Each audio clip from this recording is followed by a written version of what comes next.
அவர் தம் ஐந்தராம் இயேசு கிறிஸ்துவிடமிருந்தும் முந்தினராகிய தூய ஆவியாரிடமிருந்தும் உங்களுக்கு அருளும் சமாதானமும் உண்டாவதாக. நாம் யாவரும் எழுந்து நிற்போம்.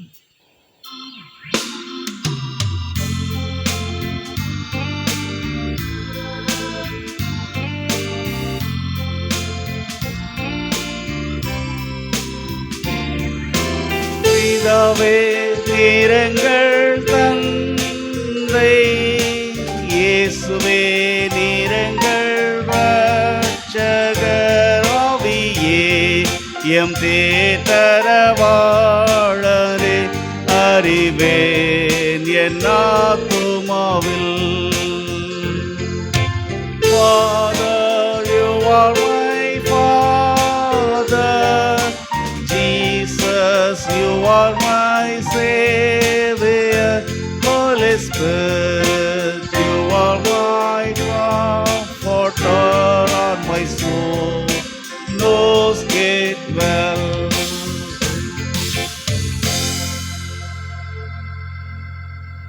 இறையியல் கல்வி நம்பிக்கைக்குரியவர்களாக்குதல் என்பதை குறித்து தீமோத்தேயுவுக்கு பவுல் சொல்கின்ற அருள் நிறைந்த மொழிகளை கேளுங்கள்.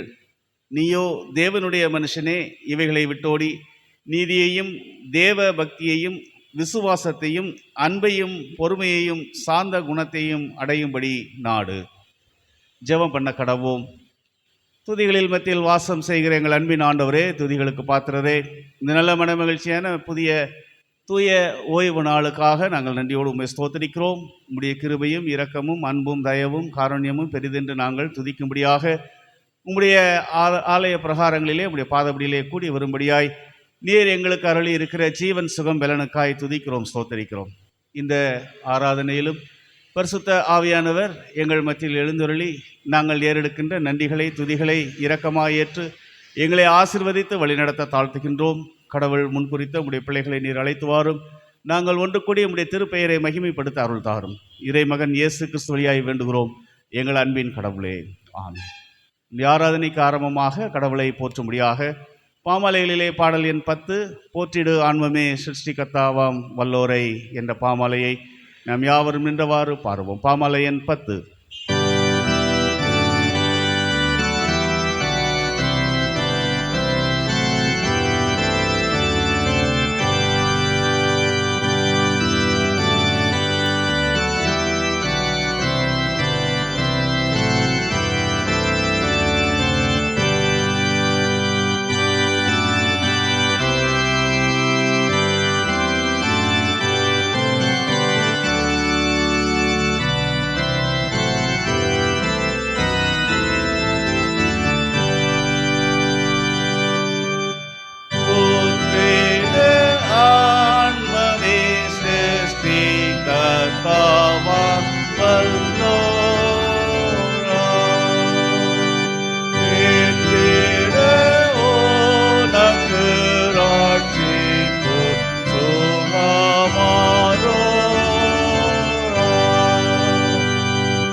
நாம் யாவரும் நின்ற வண்ணமாகவே காலை மாலை ஆராதனை முறைமுறையாய் கடவுளை போற்றுவோம்.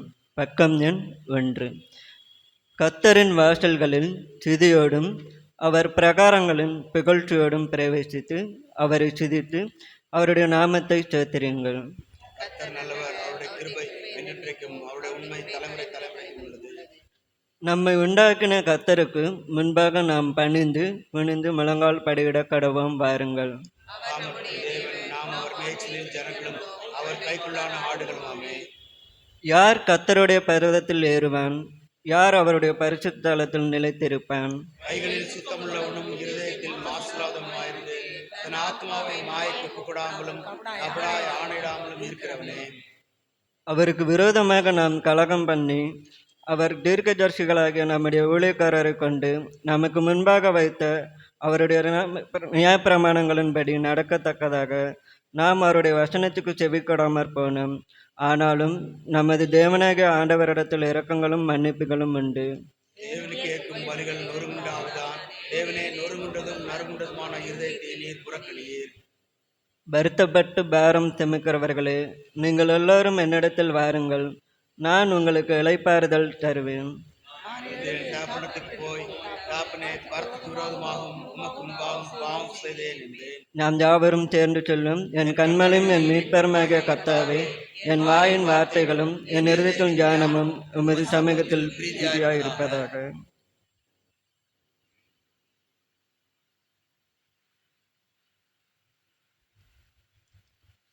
கர்த்தரை கண்டடையத்தக்க சமயத்தில் அவரை தேடுங்கள். அவர் சமீபமாயிருக்கையில் அவரை நோக்கி கூப்பிடுங்கள். பூமியின் குடிகளே, எல்லோரும் கர்த்தரை கெம்பீரமாய் பாடுங்கள். மகிழ்ச்சியோடே கர்த்தருக்கு ஆராதனை செய்து ஆனந்த சத்தத்தோடே அவர் சந்நிதி முன் வாருங்கள். தேவன் ஆவியாயிருக்கிறார். அவரை தொழுது கொள்ளுகிறவர்கள் ஆவியோடும் உண்மையோடும் அவரை தொழுது கொள்ள வேண்டும். தம்மை தொழுது கொள்ளுகிறவர்கள் இப்படிப்பட்டவர்களாய் இருக்கும்படி பிதாவானவர் விரும்புகிறார்.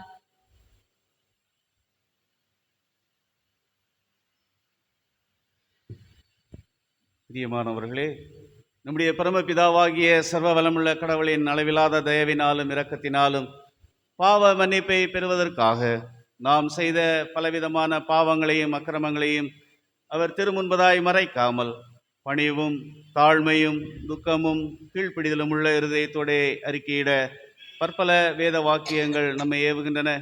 நாம் எக்காலத்திலும் கடவுளுக்கு முன்பாக நம்முடைய பாவங்களை மனத்தாழ்மையாய் அறிக்கையிட வேண்டுவதுமன்றி அவருடைய திரு கரங்களிலிருந்து நாம் பெற்றுக்கொண்ட மேன்மையான உபகாரங்களுக்காக நன்றி செலுத்தவும், அவரை மிகவும் சிறப்பாய் புகழ்ந்து பிரஸ்தாபம் பண்ணவும், அவருடைய திரு வசனத்தை கேட்கவும், நம்முடைய உடலாவைக்கு தேவையானவைகளுக்காக வேண்டிக் கொள்ளவும் நாம் கூடி வந்திருக்கிற தருணத்தில் பாவங்களை அறிக்கையிடுவது நமது சிறப்பான கடமை. ஆகையால் இங்கே இருக்கிற நீங்கள் யாவரும் சுத்த இதயத்தோடும் தாழ்ந்த மனதோடும் பரம கிருபாசன தண்டையில் என்னோடு கூட சேர்ந்து நமது பிள்ளைகளை அறிக்கை சொல்ல உங்களை வேண்டிக் கொள்கிறேன். நாம் யாவரும் இணைந்து நம்முடைய பிள்ளைகளை ஆண்டவரிடத்திலே அறிக்கை செய்வோம். சர்வ வல்லமையும் மிகுந்த இரக்கமுள்ள பிதாவே, தப்பி போன ஆடுகளைப் போல நாங்கள் உம்முடைய வழிகளை விட்டு விலகி அலைந்து போனோம். எங்கள் இதயத்தின் யோசனைகளுக்கும் விருப்பங்களுக்கும் மிகவும் இணங்கி நடந்தோம். உம்முடைய பரிசுத்த கற்பனைகளுக்கு விரோதமாய் குற்றம் செய்தோம். செய்யத்தக்கவைகளை செய்யாமல் செய்யத்தகாதவைகளை செய்து வந்தோம். எங்களுக்கு சுகமே இல்லை. ஆயினும் ஆண்டவரே, நீர் இயேசு கிறிஸ்து நாதர் வழியாய் மனிதருக்கு அருளி செய்த வாக்கு தத்தங்களின்படியே நிர்பாக்கியமுள்ள குற்றவர்களாகிய அடியாருக்கு இறங்கும். தப்பிதங்களை அறிக்கையிடுகிற எங்கள் மேல் பொறுமையாயிரும். பாவத்தின் நிமித்தம் துக்கப்படுகிற எங்களை சீர்படுத்தும். மிகவும் இரக்கமுள்ள பிதாவே, உம்முடைய பரிசுத்த நாமத்துக்கு மகிமை உண்டாகும்படி நாங்கள் இனி தேவ பக்தியும் நீதியும் தெளிந்த புத்தியும் உள்ளவர்களாய் நடந்து வர இயேசு கிறிஸ்துவின் நிமித்தம் எங்களுக்கு கிருபை செய்தருளும். தங்கள் பாவங்களுக்காக உண்மையாய் துக்கப்பட்டு கடவுளிடம் மனம் திரும்பி அவருடைய ஆவியின் சகாயத்தால் தங்கள் வழிகளை சீர்திருத்த பிரயாசப்படுகிறவர்களை குறித்து கடவுள் சொல்லுகின்ற அருள் நிறைந்த மொழிகளை கேளுங்கள். துன்மார்க்கன் தன் வழியையும் அக்கிரமக்காரன் தன் நினைவுகளையும் விட்டு கர்த்தரிடத்தில் திரும்ப கடவன். அவர் அவன் மேல் மனதுருகுவார். நம்முடைய கடவுளிடத்திற்கே திரும்ப கடவன். அவர் மன்னிக்கிறதற்கு தயை பெருத்திருக்கிறார். நம்முடைய பாவங்களை நாம் அறிக்கையிட்டால் பாவங்களை நமக்கு மன்னித்து எல்லா அநியாயத்தையும் நீக்கி நம்மை சுத்திகரிப்பதற்கு அவர் உண்மையும் நீதியும் உள்ளவராயிருக்கிறார். ஒருவன் பாவம் செய்வானானால் நீதிபரராயிருக்கிற இயேசு கிறிஸ்து நமக்காக பிதாவினிடத்தில் பரிந்து பேசுகிறவராயிருக்கிறார். நம்முடைய பாவங்களை நிவர்த்தி செய்கிற கிருபாதார பலி அவரே. நம்முடைய பாவங்களை மாத்திரமல்ல, சர்வலோகத்தின் பாவங்களையும் நிவர்த்தி செய்கிற பலியாயிருக்கிறார். சர்வ வல்லமையும் மிகுந்த இரக்கமுள்ள ஆண்டவர் மன்னிப்பையும் பாவ நிவர்த்தியையும் உங்களுக்கு கட்டளையிட்டருளி வாழ்வை சீர்படுத்துவதற்கான காலத்தையும் நமது பரிசுத்த ஆவியின் கிருபையும் தேற்றரவையும் தந்தருளுவாராக. ஆமென். நன்றி நிறைந்த இதயத்தோடு நாம் யாவரும் இணைந்து பொதுவான ஸ்தோத்திர ஜெபத்தை ஏறெடுப்போம். சர்வ வல்லமுள்ள கடவுளே, சர்வ ஜீவ தயாபர பிதாவே, அபாத்திரரான நமது அடியாராகிய எங்களுக்கும் மற்றெல்லா மனிதருக்கும் கடவுள் அருளி செய்த பற்பல கிருபைக்காகவும் அன்புள்ள தயவுக்காகவும் நாங்கள் மிகுந்த தாழ்மையோடும் முழு இருதயத்தோடும் உமக்கு நன்றி செலுத்துகிறோம். எங்களை படைக்கிறதுக்காகவும் காப்பாற்றுகிறதற்காகவும் மிக்குரிய எல்லா ஆசீர்வாதங்களுக்காகவும் உமக்கு துதித்தலை ஏறெடுக்கிறோம். விசேஷமாய் எங்கள் ஆண்டவர் இயேசு கிறிஸ்துவினாலே உலகத்தை மீட்டு கொண்ட விலைமதியாத உமது அன்புக்காகவும் கிருபையின் எத்தனங்களுக்காகவும் மகிமை அடைவோம் என்கின்ற நம்பிக்கைக்காகவும் உமக்கு நன்றி செலுத்துகிறோம். நாங்கள் உண்மையாய் நன்றி அறிந்த இருதயமுள்ளவர்களாய் இருக்கவும் எங்களை உமது ஊழியத்துக்கு ஒப்புக் கொடுத்து உங்கள் வாழ்நாள் எல்லாம் உமக்கு முன்பாக பரிசுத்தமும் நீதியுள்ளவர்களாய் நடக்கவும் எங்கள் வாக்கினாலே மாத்திரமல்ல எங்கள் நடக்கையினாலேயும் உம்முடைய புகழை பிரஸ்தாபப்படுத்தவும் கடவுள் செய்த உபகாரங்கள் எல்லாவற்றையும் உணர்ந்து கொள்ளும் உணர்வை எங்களுக்கு அருளி செய்ய வேண்டும் என்று எங்கள் ஆண்டவர் இயேசு கிறிஸ்துவின் வழியாய் வேண்டிக் கொள்கிறோம். அவருக்கும் கடவுளுக்கும் பரிசுத்தாவிக்கும் எல்லா மேன்மையும் மகிமையும் சதா காலங்களிலும் உண்டாவதாக. ஆமென்.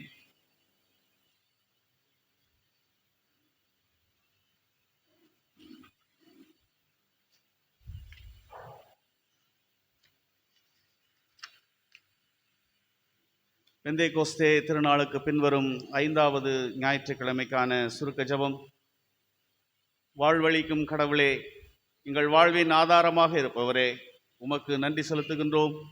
இறையியல் கல்வி வழியாக நாங்கள் உம்முடைய வார்த்தைகளை தற்கால சூழ்நிலைகளுக்கும் யதார்த்த வாழ்வின் நிலைகளுக்கும் ஏற்றாற்போல பயன்படுத்த எங்களுக்கு ஞானம் தாரும். எங்கள் மத்தியஸ்தர் இயேசு கிறிஸ்துவை இறையியல் கல்வி வழியால் கற்போரையும் காண்பிப்போரையும் தூய ஆவியரால் ஆற்றல் படுத்தும். இறை மக்களை தங்கள் அழைப்பிற்கு உண்மையும் அர்ப்பணிப்பும் உள்ளோராய் செயல்பட தூண்ட வேண்டும் என்று உம்மோடும் தூய ஆவியாரோடும் ஒரே கடவுளாக சதா காலமும் ஜீவித்து அரசாளுகிற எங்கள் ஆண்டவர் இயேசு கிறிஸ்துவின் வழியாக வேண்டிக் கொள்கிறோம். ஆமேன். பரமண்டலங்களில் இருக்கிற எங்கள் பிதாவே, உம்முடைய நாமம் பரிசுத்தப்படுவதாக, உம்முடைய ராஜ்யம் வருவதாக, உம்முடைய சித்த பரமண்டலத்திலே செய்யப்படுகிறது போல பூமியிலேயும் செய்யப்படுவதாக. ஆகாரத்தை இன்று எங்களுக்கு தாரும். எங்களுக்கு விரோதமாய் குற்றம் செய்வர்களுக்கு நாங்கள் மன்னிக்கிறது போல எங்கள் குற்றங்களை எங்களுக்கு மன்னியும். எங்களை சோதனைக்குட் பிரவேசிக்க பண்ணாமல் தீமின்றி எங்களை ரட்சித்துக் கொள்ளும். ராஜ்யமும் வல்லமையும் மகிமையும் என்னென்றைக்கும் உம்முடையவைகளே. ஆமென்.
ஞாயிறு பள்ளி பிள்ளைகள் மனநவசனம்.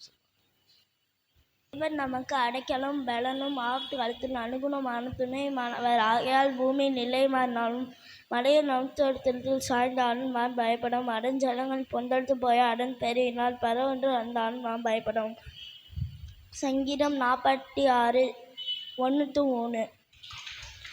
Have mercy on me, O God, according to your unfailing love, according to your great compassion, blot out my transgressions. Wash away all of my iniquity and cleanse me from my sins. For I know my transgressions and my sin is always before me. Psalms 51 1 2 3.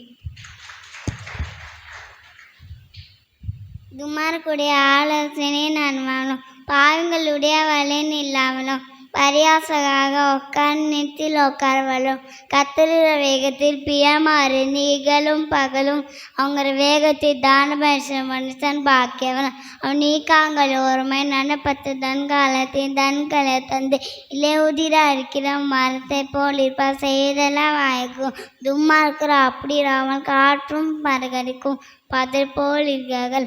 ஆகையால் துன்மார்க்கும் நியாயத்தீர்ப்பிலும் வழி நீதிமன்ற சபையும் நீரை நிற்பதில்லை. கர்த்தர் நீதிமன்றங்களின் வழியை அருந்திக்கிறார், துன்மார்க்கின் வழியோ அழியும். சங்கீதம் 1:3.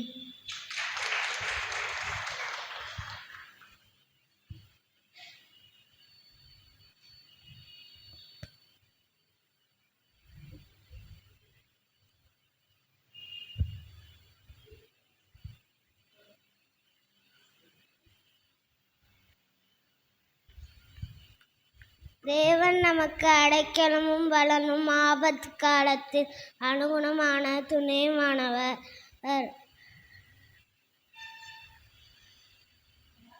ஆகையால் பூமி நிலை மாறினாலும் மலைகள் நடு சமயத்தில் சாய்ந்தாலும் அதன் ஜலங்கள் கொந்தளித்து பொங்கியது நீர்க்கால்கள் தேவனுடைய அதன் பெருக்கினா பர்வதங்கள் அழிந்தாலும் நாம் பயப்படும். தேவன் நமக்கு அடைக்கலனும் பலனும் ஆபத்து காலத்தில் அனுகூலமான துணையுமானவர். ஆகையால் பூமி நிலை மாறினாலும் மலைகள் நடுசமுத்திரத்தில் சாய்ந்து போனாலும் அதன் ஜனங்கள் கொந்தளித்து பொங்கி அதை பெருக்கினால் நாம் பயப்படும். பர்வதங்கள் அதிர்ந்தாலும் நாம் பயப்படும். சின்ன பிள்ளை சாமுவேல் படுத்து தூங்கும் போது பேரை சொல்லி கூப்பிட்ட நத்தர் சத்தம் கேட்டான். சின்ன பிள்ளை சாமுவேல் படுத்து தூங்கும் போது பேரை சொல்லி கூப்பிட்ட நத்தர் சத்தம் கேட்டான். சொல்லும் அடியேன் கேட்கிறேன் என்று சிறுவன் சொல்ல தீர்க்கதரிசியாகவே கர்த்தர் மாற்றினாரே. சொல்லும் அடியேன் கேட்கிறேன் என்று சிறுவன் சொல்ல தீர்க்கதரிசியாகவே கர்த்தர் மாற்றினாரே. கீழ்ப்படியும் பிள்ளையுடன் கர்த்தர் பேசுவாரே. ஜெபிக்கும் சின்ன உள்ளம் அதில் கர்த்தர் மாற்றுவாரே. கீழ்ப்படியும் பிள்ளையுடன் கர்த்தர் பேசுவாரே. ஜெபிக்கும் சின்ன உள்ளம் அதில் கர்த்தர் மாற்றுவாரே.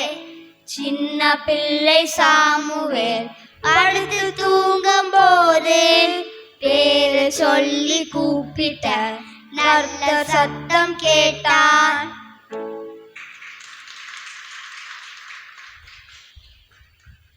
ஞாயிறு பள்ளி பிள்ளைகளுக்காய் நாம் ஜெபம் செய்வோம். அன்பின் ஆண்டவரே, கிருபை மிகுந்தவரே, இந்த நல்ல நாளிலும் என்னுடைய திருச்சபையின் ஞாயிறு பள்ளி ஊழியங்களுக்காக நாங்கள் உடைய பாதப்படியில் வருகிறோம். கர்த்தருடைய கிருபையின் கரம் அருமை பிள்ளைகளோடு இன்றைய நாளிலும் உடைய வார்த்தையினால் அவர்கள் விதைக்கப்படவும், ஆண்டவர் அருமை பிள்ளைகளுடைய வாழ்வின் நன்மைகளை எதிர்காலத்திலே இந்த திருச்சபைக்கு ஆசீர்வாதமாய், பெற்றோருக்கு சமுதாயத்திலே ஆசீர்வாதமாக இருக்க கர்த்தர் கிருபை தாரும். உடைய கல்வியை ஆசீர்வதியும், உடைய பாதுகாப்பினால் நிறைத்து வழி நடத்தும். கற்றுக் கொடுக்கிற ஆசிரியர் பெருமக்களுக்காக நன்றி சொல்கிறோம். கர்த்தர் தாமே உம்முடைய ஊழியங்களை செய்கின்ற அவருடைய வாழ்விலே இந்த ஊழியத்தின் நன்மையும் கிருபையும் தொடர கர்த்தர் உதவி தாரும். அருமை பெற்றோர்களை ஆசீர்வதியும். இறைமகன் இயேசு கிறிஸ்து வழியாய் வேண்டுகிறோம் எங்கள் அன்பின் கடவுளே.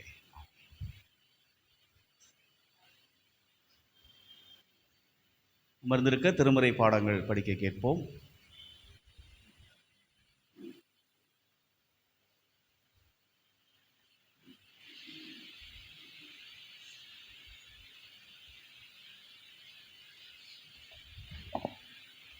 படிக்கும்படியாக கொடுக்கப்பட்ட திருமறை பகுதி யோசுவா 4ஆம் அதிகாரம் 1 முதல் 9 வசனங்கள் வரை.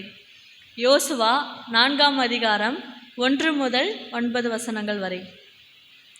ஜனங்கள் எல்லாரும் யோர்தானை கடந்து தீர்ந்தபோது கர்த்தர் யோசுவாவை நோக்கி, நீங்கள் ஒவ்வொரு கோத்திரத்திற்கு ஒவ்வொருவராக ஜனங்களில் 12 பேரை தெரிந்து கொண்டு இங்கே யோர்தானின் நடுவிலே ஆசாரியர்களின் கால்கள் நிலையாய் நின்ற இடத்திலே 12 கற்களை எடுத்து அவைகளை உங்களோடே கூட அக்கரைக்கு கொண்டு போய் நீங்கள் இன்று இரவில் தங்கும் ஸ்தானத்திலே அவைகளை வையுங்கள் என்று அவர்களுக்கு கட்டளையிடுங்கள் என்றார்.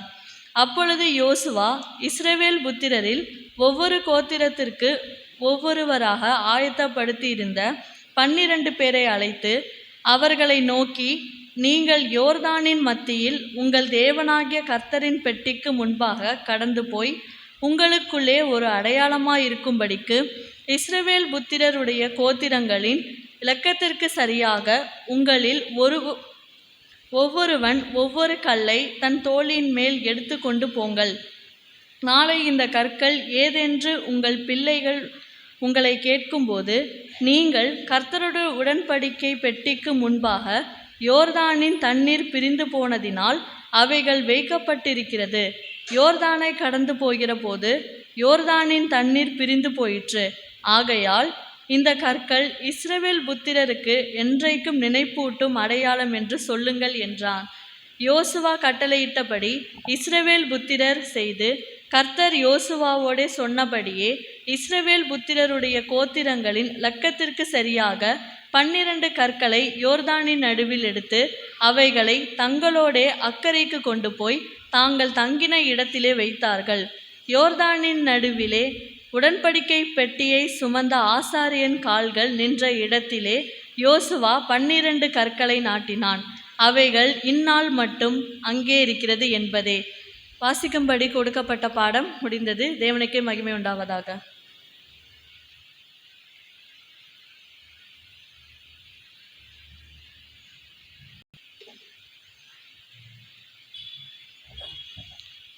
படிக்கும்படியாக கொடுக்கப்பட்ட 2ஆம் வேத பாடம் அப்போஸ்தலனாகிய பவுல் தீமோத்தேயுக்கு எழுதின 1ஆம் நிருபம். 1 தீமோத்தேயு 6ஆம் அதிகாரம் வசனங்கள் 11 முதல் 16 வரை.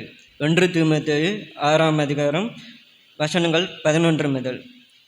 நீயோ தேவனுடைய மனுஷனே, இவைகளை விட்டோடி நீதியையும் தேவபக்தியும் விசுவாசத்தையும் அன்பையும் பொறுமையும் சாந்த குணத்தையும் அடையும்படி நாடு. விசுவாசத்தின் நல்ல போராட்டத்தை போராடு. நித்திய ஜீவனை பற்றிக்கொள். அதற்காகவே நீ அழைக்கப்பட்டாய். அநேக சாட்சிகளுக்கு முன்பாக நல்ல அறிக்கை பண்ணினமாயிருக்கிறாய். நம்முடைய கர்த்தராகிய இயேசு கிறிஸ்துவின் பிரசன்னமாகும் வரையும் நீ இந்த கற்பனைகளை மாற்றில்லாமலும் குற்றமில்லாமலும் கைக்கொள்ளும்படிக்கு எல்லாவற்றையும் நீரோடு இருக்க செய்கிற தேவனுடைய சந்திதானத்திலையும் பெந்திப்பிளாத்தின் முன்னே நின்று நல்ல அறிக்கை சாட்சியாக விளங்க பண்ணினேன். கிறிஸ்து இயேசுவினுடைய சந்திதானத்திலேயும் உனக்கு கட்டளையிடுகிறேன். அந்த பிரச்சனமாகுதலை தேவன் தம்முடைய காலங்களில் வெளிப்படுத்துகிறார். அவரே நித்தியானந்தமுள்ள ஏக சத்தியபாரத்தையும் ராஜாதி ராஜாவும் கர்த்தாதி கர்த்தாவும் ஒருவராய் சாவாமையுள்ளவரையும் சேரக்கூடாத வெளியில் வாசம் பண்ணுகிறவரும் மனுஷரில் ஒருவரும் கண்டுவராதவரும் காணக்கூடாதவருமாய் இருக்கிறவர், அவருக்கு கனமும் நித்திய வல்லமையும் உண்டாகி இருப்பதாக. ஆமீன். பாடம் முடிந்தது. கிறிஸ்துவுக்கு மகிமை உண்டாவதாக.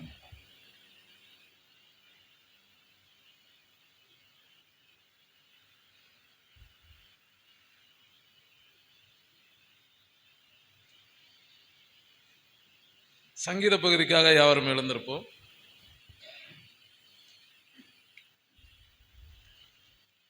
வாசிக்கும்படியாக குறிக்கப்பட்ட சங்கீதம் 1. சங்கீதம் 1. துன்மார்க்கருடைய ஆலோசனையில் நடவாமலும் பாவிகளுடைய வழியில் நில்லாமலும் பரியாசக்காரர் உட்காரும் இடத்தில் உட்காராமலும்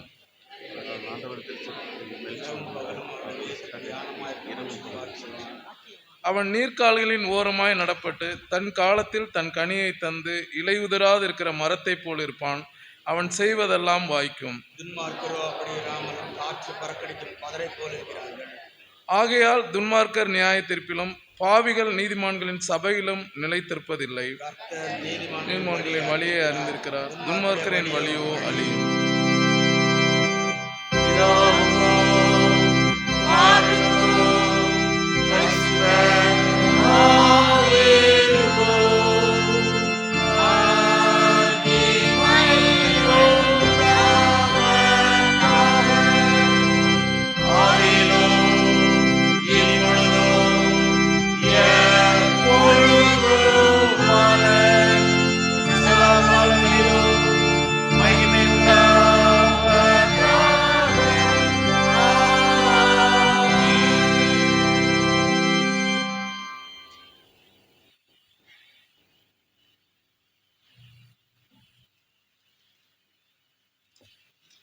வாசிக்கும்படியாக கொடுக்கப்பட்டுள்ள சுவிசேஷ வேத பாடம் மத்தேயு சுவிசேஷம் 13ஆம் அதிகாரம் வசனம் 1 முதல் 9 வரை.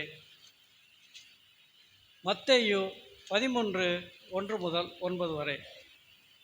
இயேசு அன்றைய தினமே வீட்டிலிருந்து புறப்பட்டு போய் கடலோரத்திலே உட்கார்ந்தார்.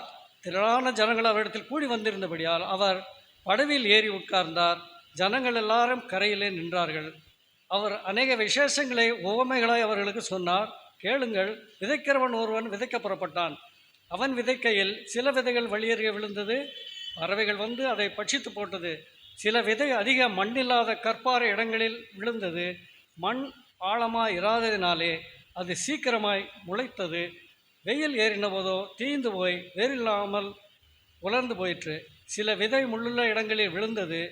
முள் வளர்ந்து அதை நெருக்கி போட்டது. சில விதைகளோ நல்ல நிலத்தில் விழுந்து சிலது 100ஆகவும் சிலது 60ஆகவும் சிலது 30ஆகவும் வளர்ந்தது.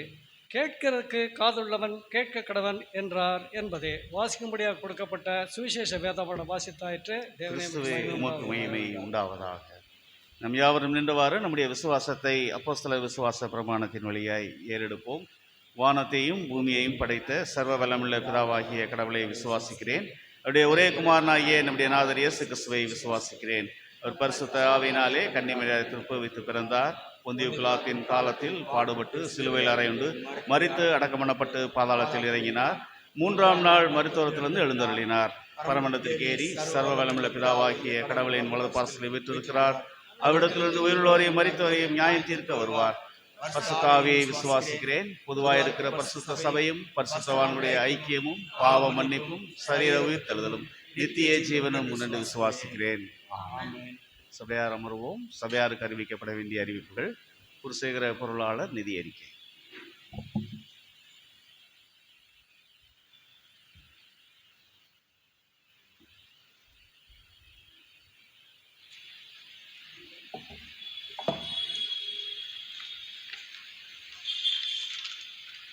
கர்த்தருக்கு ஸ்தோத்திரம். கடந்த வாரம் கொடுக்கிறவங்களை கர்த்தர் அதிகமாய் ஆசீர்வதிப்பாராக. தொடர்ந்து அறிவிக்கப்பட வேண்டிய அறிவிப்புகள். ஆராதனை நிறைவிலே தேநீர் ஐக்கியம் உண்டு. பங்கு பெற்று செல்ல உங்களை அன்போடு கேட்டுக்கொள்கிறேன். 19/7 வெள்ளிக்கிழமை மாலை 6:30 மணிக்கு மாலை ஜெப ஆராதனை ஆலயத்தில் நடைபெறும். 20/7 மாதத்தின் 3ஆம் ஞாயிறு திருவிருந்து ஆராதனையாக நடைபெறும். சிறப்பாக நம்முடைய பெண்கள் ஐக்கிய சங்கத்தினுடைய ஆண்டு பெண்கள் ஐக்கிய சங்க ஞாயிறு வருகின்ற 27/7 4ஆம் ஞாயிறு அன்று சிறப்பு பெண்கள் ஐக்கிய சங்க ஞாயிறாக கடைபிடிக்கப்படும்.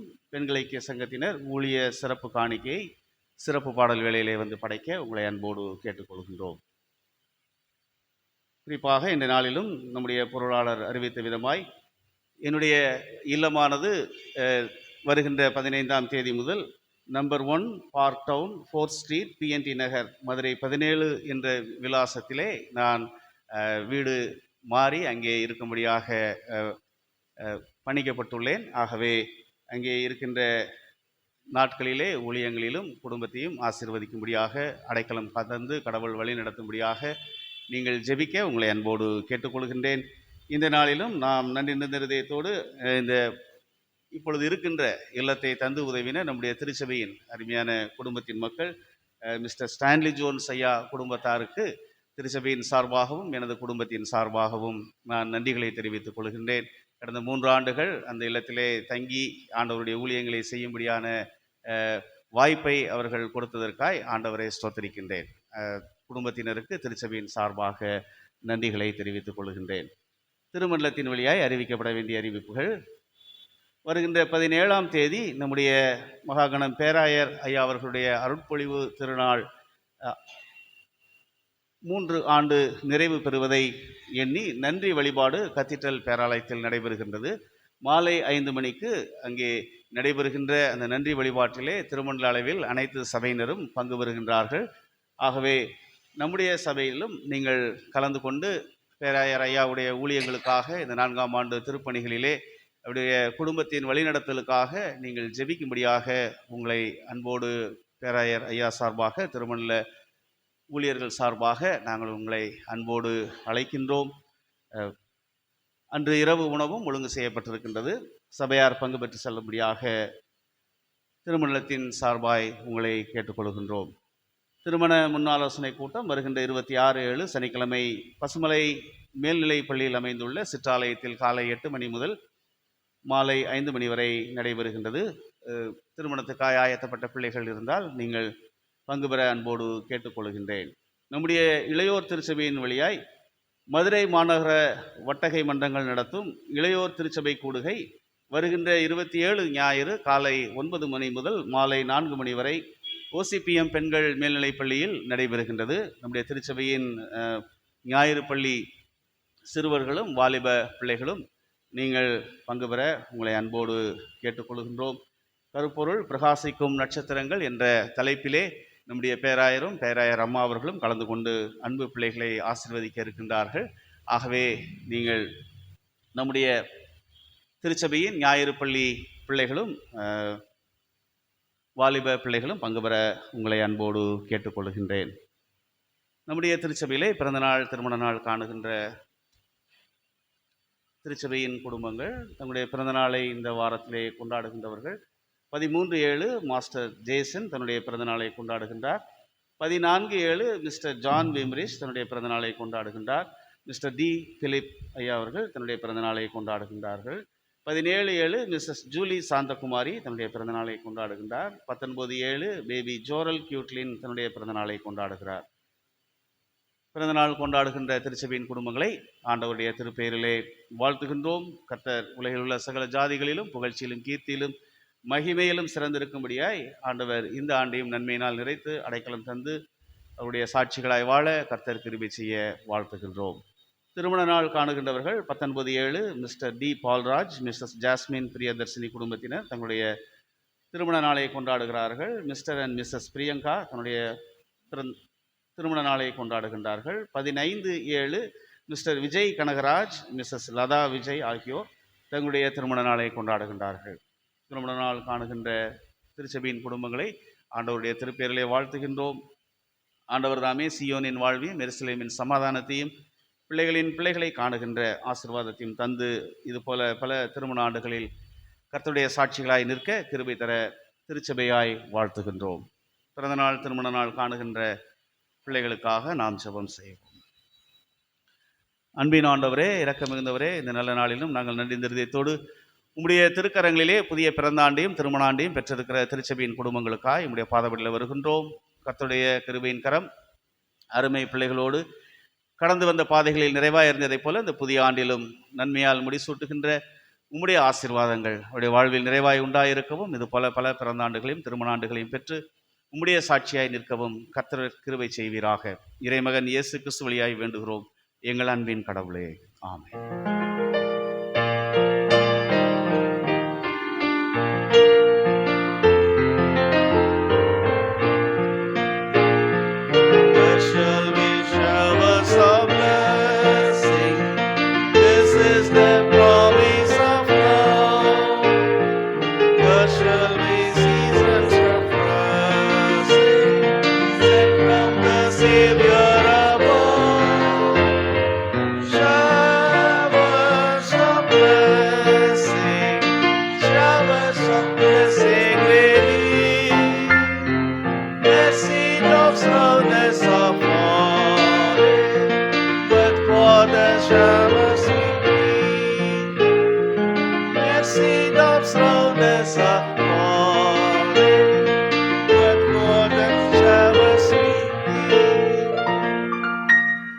திருமண நாள் காணுகின்ற குடும்பத்தினரை ஆண்டவருடைய நாமத்திலே வாழ்த்துகின்றோம். மீண்டுமான ஒரு சிறிய அறிவிப்பு. நாம் இந்த ஆலய ஆராதனை நிறைவிலே நம்முடைய ஐக்கிய சங்க பொறுப்பாளர்கள் நீங்கள் இருந்து செல்லும்படியாய் உங்களை அன்போடு கேட்டுக்கொள்கிறேன். ஞாயிறு பள்ளி, வாலிபர் ஐக்கிய சங்கம், பெண்கள் ஐக்கிய சங்க பொறுப்பாளர்கள் நாம் நம்முடைய திருமணத்தின் மிஷினரி ஊழியங்களுக்காக நாம் வருகின்ற மாதத்தில் நடைபெறுகின்ற மிஷினரி ஊழியங்களுக்காக நாம் சிறிய அமைப்பிலே நாம் அவர்களுக்கென்று உதவி செய்யும்படியாய் நாம் ஸ்டால் அமைப்பது உண்டு நம்முடைய திருச்சபையிலே. அதற்காக நீங்கள் இருந்து செல்லும்படியாய் உங்களை அன்போடு கேட்டுக்கொள்கின்றேன். நாம் நம்மையும் நம்முடைய காணிக்கைகளையும் கடவுளுக்கென்று படைப்போம். கீர்த்தனைகளிலே பாடல் எண் 5 சர்வலோகாதிபா நமஸ்காரம் சர்வ சிருஷ்டிகனே நமஸ்காரம் என்ற பாடல் பாடி நம்மையும் நம்முடைய காணிக்கைகளையும் கடவுளுக்கென்று படைப்போம். இந்த பாடல் வேளையிலே சந்தா காணிக்கை படைக்கிறவர்கள் நீங்கள் முன்வர உங்களை அன்போடு கேட்டுக்கொள்கின்றேன். கீர்த்தனை எண் 5.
ஜெபம் செய்வோம்.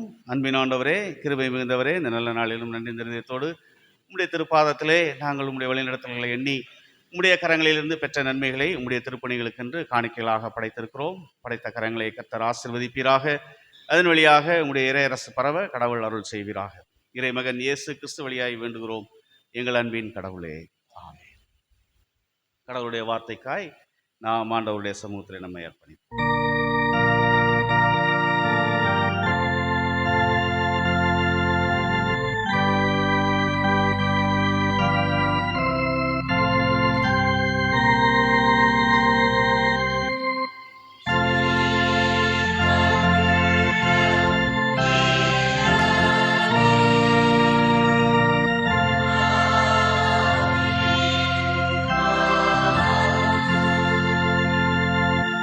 Jesus.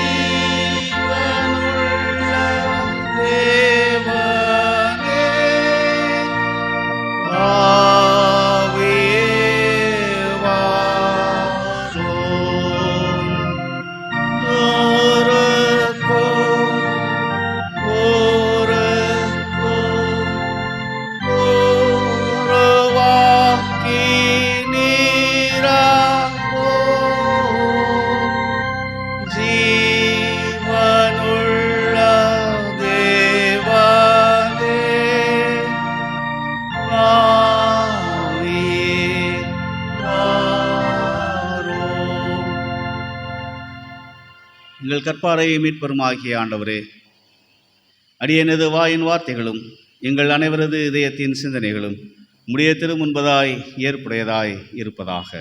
ஆமென். கிறிஸ்துவுக்குள் அன்பான திருச்சபையின் குடும்பங்களை ஆண்டவருடைய வல்லமையுள்ள நாமத்திலே நான் வாழ்த்துகின்றேன். கர்த்தர் அருளுகின்ற மெய்யான சமாதானம், அவர் அருளுகின்ற பலன், மகிழ்ச்சி உங்கள் வாழ்க்கையில் நிறைவாய் இருப்பதாக. சிறப்பாக இந்த ஞாயிறு நாம் நம்முடைய வாழ்க்கையில் கர்த்தருக்கென்று நம்மை மீண்டுமாய் சீர்தூக்கி பார்க்கும்படியாகவும், கிறிஸ்தவ வாழ்க்கையிலே நாம் பெற்றுக்கொள்ளுகின்ற அனுபவங்கள், நாம் பெற்றுக்கொள்ளுகின்ற செயல்பாடுகள் கிறிஸ்துவிலே நம்பிக்கைக்குரியதாய் காணப்படுகிறதா என்பதை அறிந்து கொள்ளும்படியாக நாம் பெற்றிருக்கின்ற ஒரு சிறப்பான ஞாயிறு. இன்றைய ஞாயிறு இறையியல் கல்வி ஞாயிறாக நாம் அனுசரிக்கின்றோம். தியாலஜிக்கல் எஜுகேஷன் என்ற அடிப்படையிலே இன்றைய நாளிலே தென்னிந்திய திருச்சபையின் கருப்பொருளும் நம்முடைய திருமணத்தின் கருப்பொருளுமாக இன்றைய நாளில் இறையியல் கல்வி என்பது இறையியல் கல்வி வழியாய் கடவுளிடத்திலே நம்பிக்கைக்குரியவர்களாக நாம் மாறுதல், மாறினவர்கள் பிறரை மாற்றம் பெற வைத்தல் என்பதின் அடிப்படையிலே நாம் சிந்திக்கும்படியாக அழைக்கப்படுகிறோம். தியாலஜிக்கல் எஜுகேஷன் மேக்ஸ் பிலீவர்ஸ் என்ற சிந்தனையின் அடிப்படையிலே இந்த நாளிலும் இறையியல் கல்வி என்பது என்ன? எத்தனையோ கல்வி இருக்குது. இன்ஜினியரிங் கல்வி, மருத்துவக் கல்லூரி, மருத்துவ படிப்பு, மேற்படிப்புக்கான காரியங்கள் என்றெல்லாம் நாம் அநேக கல்வி முறைகளை நாம் வைத்திருக்கின்ற வேளையிலே எவ்விதம் நாம் கடவுளை அறிந்து கொள்ள முடியும், எவ்விதம் அவரிடத்திலே நாம் நம்முடைய நம்பிக்கையை வெளிப்படுத்த முடியும், கடவுள் எவ்விதமாய் நம்முடைய நம்பிக்கையாக இருக்கிறார், அதுதான் இந்த இறையியல் கல்வியிலே நாம் கற்றுக்கொள்ளுகின்ற காரியம். நாம் எவ்விதம் விசுவாசிக்கிறோமோ இல்லையோ, அவர் நம்மை அவரை விசுவாசிக்கும்படியாய் நம்மை நடத்துகின்ற கடவுளாக இருக்கின்றார். இறையியல் கல்வி என்பது கடவுளை அறிந்து கொள்வதும் நம்பிக்கையில் வளர்வதும் அடிப்படையாக கொண்ட ஒரு செயல்பாடு. ஆகவேதான் இந்த நாளிலும் கடவுளை இன்னுமாய் நாம் அறிந்து கொள்ள வேண்டும், அவருடைய நம்பிக்கையிலே நாம் வளர வேண்டும் என்று நம்முடைய தென்னிந்திய திருச்சபை நம்மை இன்றைய நாளிலும் ஒரு சிந்தனையாக அழைக்கின்றது. இறையியல் கல்வியினுடைய இலக்கு, வாட்ஸ் த கோல் என்று நாம் பார்க்கின்ற வேளையிலே கடவுளுக்கு கீழ்ப்படிதல், கடவுளுடைய வார்த்தைக்கு கீழ்ப்படிதல் என்பது இறையியல் கல்வியினுடைய ஒரு நோக்கமாக அமைந்திருக்கின்றது. அப்படி என்றால் இந்த கல்வியை எங்கே கற்றுக்கொள்ள முடியும்? ஆலயம்தான் பள்ளி.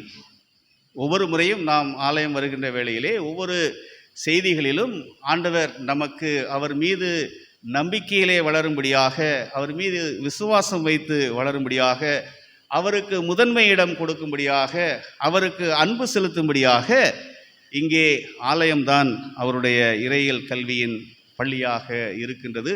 அதோடு மாத்திரமல்ல, சமுதாயத்திலே கடவுளுக்காக, கடவுள் கைவிடப்பட்ட நிலைமையில் இருக்கின்ற மக்கள் என்று நாம் பார்க்கின்ற மக்கள், கடவுள் யாரையும் கைவிடுவதில்லை.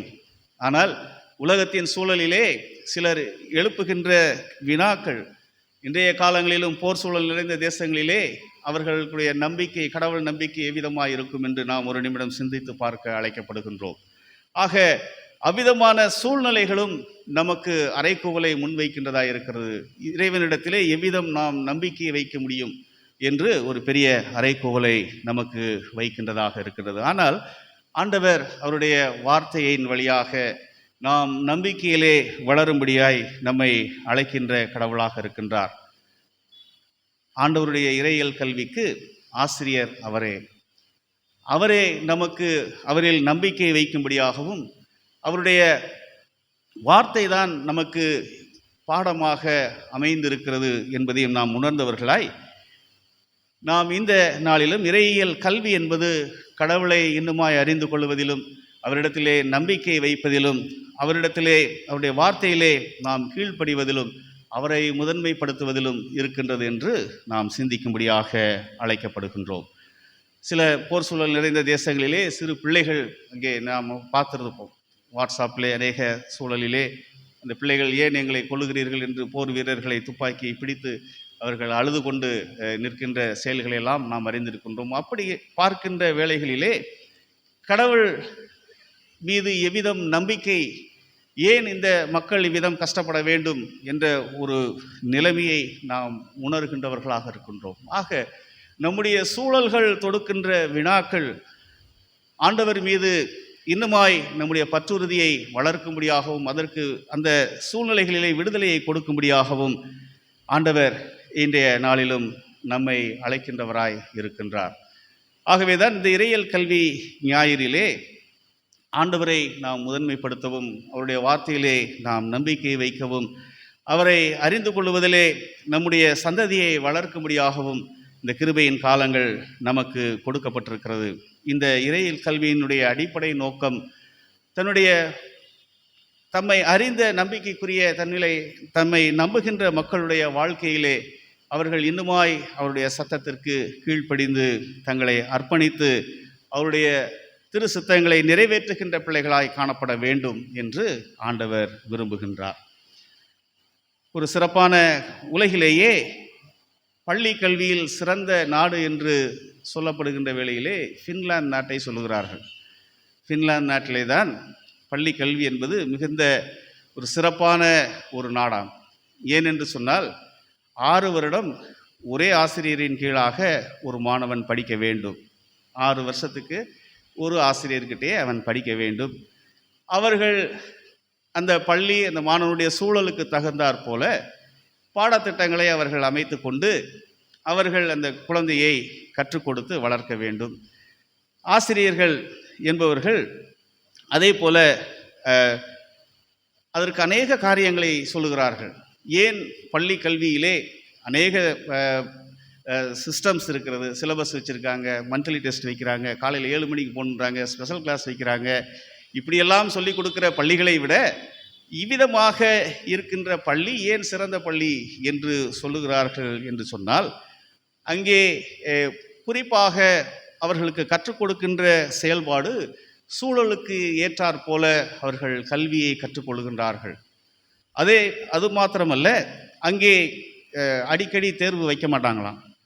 ரொம்ப மகிழ்ச்சியான செய்தியாக இருக்கும். எல்லாம் ஃபின்லாண்டில் போய் படிக்கலான்னு யோசிச்சிடாதீங்க.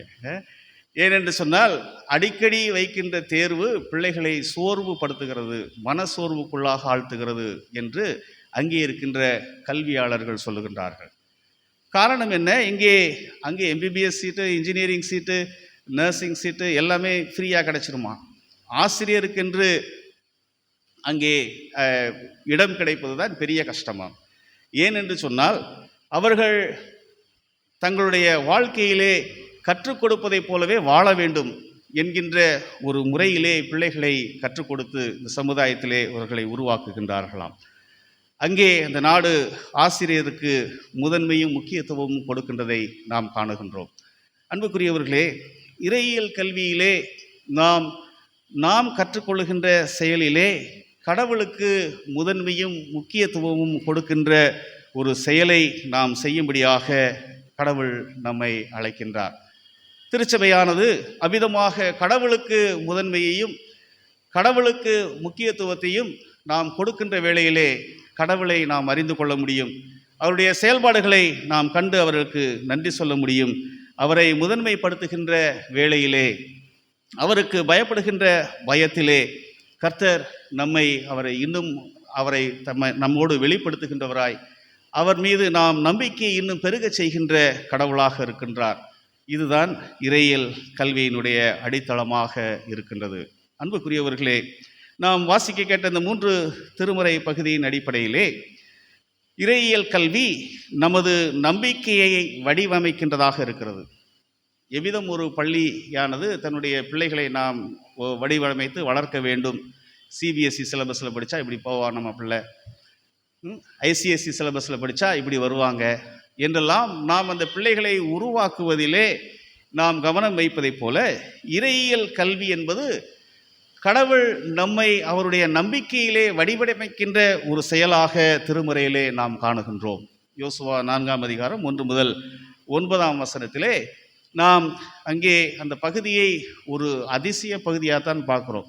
ஆண்டவருக்கு பயப்படுற பிள்ளைகள் என்ன செஞ்சாலும் அது உடனே நடக்கும். அங்கே போனார்கள், யோர்தான் ஏற்கனவே அவங்களுக்கு ஒரு பயம், கடல் செங்கடலை கடந்து வந்து கொண்டு இருக்கிறார்கள். வந்தாலும் மீண்டுமாய் ஒரு பெரிய பிரச்சனை. அங்கே யோர்தான் நதி ஓடிக்கொண்டிருக்கின்றது. அங்கே யோசுவா சொல்லுகிறார், நீங்கள் போங்கள், உடன்படிக்கை பெட்டியை எடுத்துக்கொண்டு செல்லுங்கள் என்று அங்கே சொல்லுகின்ற செயலை நாம் காணுகின்றோம். இதிலே எவ்விதம் கடவுள் அவர்களை நம்பிக்கைக்குள்ளாக வடிவமைக்கின்றார், நாம் அது அதிசயத்தின் நிகழ்வாக நாம் காணுகின்றோம். கடவுள் நம்பிக்கையற்ற இஸ்ரவேலரை அவர்களை நம்பிக்கைக்குரிய தன்னுடைய மக்களாக மாற்றுகின்றார். எவ்விதம் என்று சொல்லி நாம் காணுகின்ற வேளையிலே அவருடைய செயல் வழியாக, அவர்களை ஒருமைப்படுத்துகின்றதின் வழியாக, அவர்களுக்கு கற்றுக் கொடுத்தலின் வழியாக, அவர்கள் கீழ்ப்படிதலின் வழியாக ஆண்டவரிடத்திலே நம்பிக்கை வைத்தார்கள் என்று சொல்லி நாம் காணலாம். யோர்தான் நதியானது அந்த அவர்கள் கடக்கின்ற சூழலை குறித்து அதற்கு முன்பகுதியில் உள்ள வசனத்திலே சொல்லப்பட்டிருக்கிறது. யோசுவா 3:15 வாசிக்கலாம் எடுத்தவர்கள்.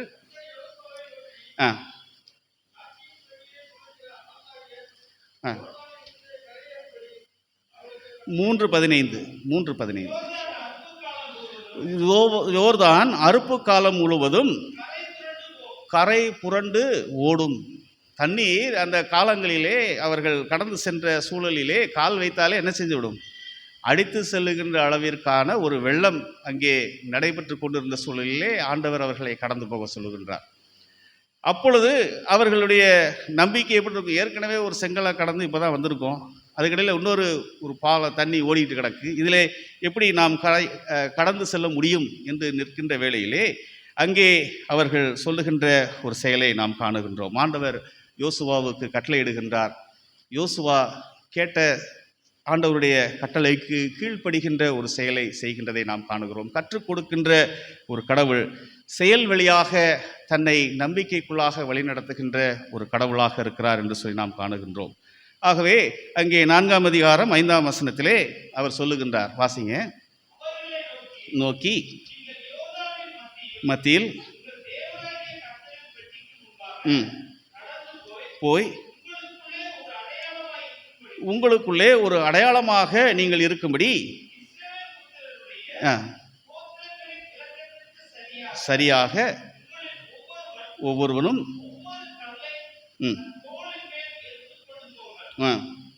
தோளின் மீது எடுத்துக்கொண்டு போங்கள். உங்கள் பிள்ளைகள் உங்களை கேட்கும் பொழுது நீங்கள்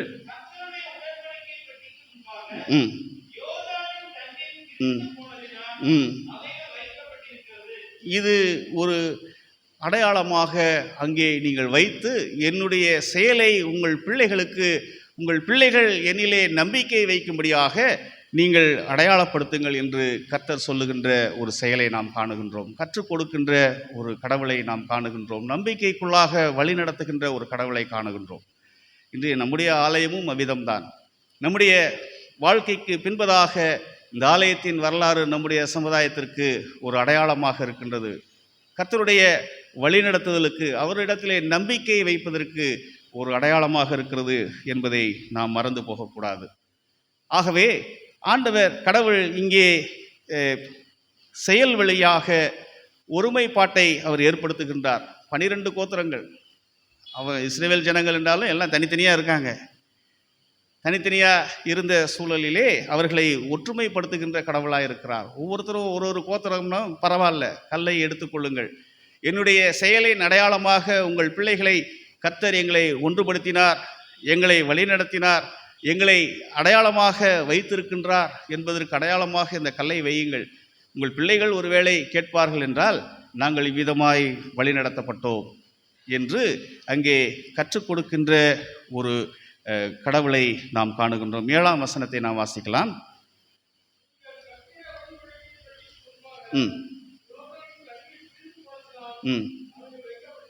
வைக்கப்பட்டிருக்கிறது.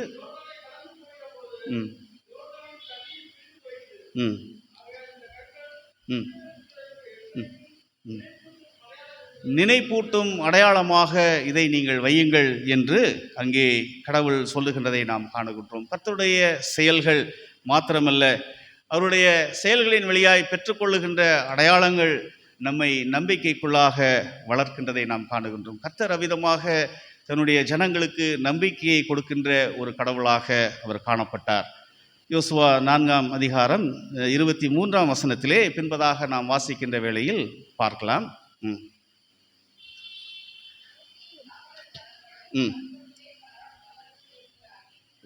கர்த்தருடைய கரம் பலத்ததென்று அறியும்படிக்கும் சகல நாளும் உங்கள் கடவுளாகிய தேவனுக்கு பயப்படும்படிக்கும் ம் ம் ம் ம் ம் ம்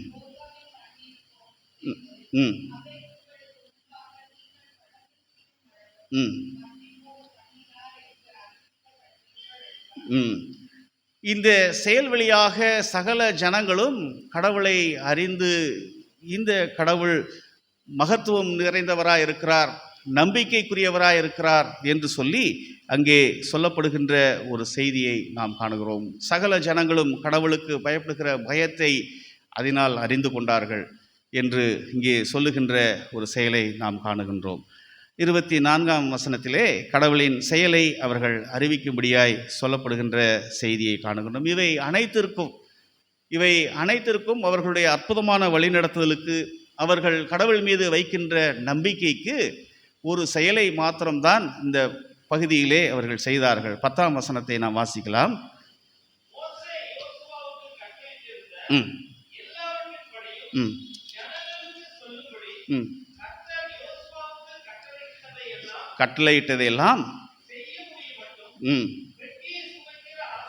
போதியா கட்டளையிட்ட அனைத்திற்கும் யோசுவா கீழ்ப்படிந்தான் என்று சொல்லி நாம் காணுகின்றோம். கீழ்ப்படிதல் இறையியல் கல்வியிலே, கர்த்தருடைய வார்த்தையிலே நாம் கீழ்ப்படுகின்ற வேளையிலே கர்த்தர் நம்மை அவருடைய விசுவாசத்திலே, நம்பிக்கையிலே பெருகச் செய்கின்ற கடவுளாக இருக்கின்றார்.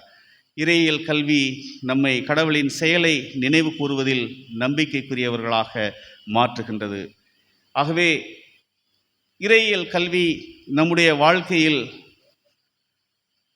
நாம் நம்பிக்கைக்குரியவர்களாய் மாறும்படியாய் கடவுளுடைய செயல்களிலே நம்முடைய அவருடைய செயல்களை நினைவு கூர்ந்து நாம் இன்னுமாய் அவருக்கு நன்றி சொல்ல, நாம் நம்பிக்கையில் வளர நம்மை அர்ப்பணிக்க அழைக்கப்படுகின்றோம்.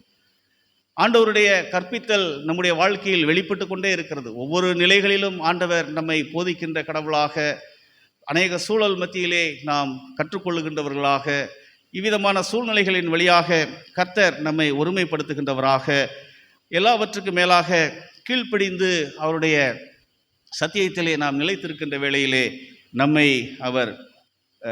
அவருடைய கருவிகளாய் பயன்படுத்துகின்ற கடவுளாய் இருக்கிறார் என்று சொல்லி நாம் காணுகிறோம். நாம் கடவுளின் செயலை நினைவு கூறுவதில் நம்பிக்கைக்குரியவர்களாக நாம் செய்ய வேண்டிய ஒரு காரியம், built on remembrance and rooted in unity, expressed in teaching and proven by obedience என்று சொல்லி நாம் காணுகின்றோம். கர்த்தர் இந்த செயல்களின் வழியாக இஸ்ரவேல் ஜனங்களை தன்னுடைய செயல்களின் வழியாக நம்பிக்கைக்குரிய ஒரு மக்களாக மாற்றினார் என்று சொல்லி நாம் காணுகிறோம். இறையியல் கல்வி நம்முடைய நம்பிக்கையை வடிவமைக்கின்றது.